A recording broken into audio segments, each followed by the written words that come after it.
नमस्कार, मी आनंद शेळके. माझं वय 60 वर्ष आहे. खूप वर्षापासून मला खोकल्याचा त्रास होता. खूप सारी ट्रीटमेंट केली मी. ॲलोपॅथीमध्ये होमिओपॅथीची सुद्धा ट्रीटमेंट घेतली. परंतु खोकला बंद होण्यासाठी जर मी औषधोपचार केले तर माझं नाक बंद व्हायचं. नाक खोलण्यासाठी औषधोपचार केले तर खोकला सुरू व्हायचा. म्हणजे कोणतंही एक सुरू राहायचं, एक बंद व्हायचं. अमृत आयुर्वेदिक डॉक्टरांकडे आलो इथं, डॉक्टर राजेश तायडे म्हणून, आणि माझे प्रॉब्लेम्स मी त्यांना सांगितले.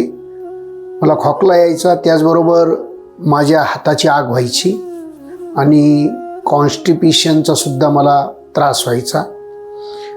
एक 2-3 महिन्याची ट्रीटमेंट घेतल्याच्या नंतर आज माझा खोकला पूर्णपणे बंद आहे.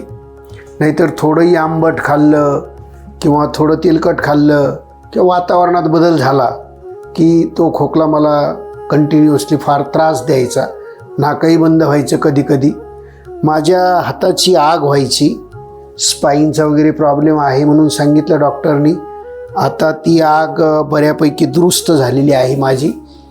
मित्रासारखं अतिशय व्यवस्थितपणे वेळ देऊन आणि पेशंटचं पूर्णपणे समाधान होईपर्यंत ते व्यवस्थित समजून वगैरे सांगतात. आणि खरोखर आयुर्वेद कसं महान आहे.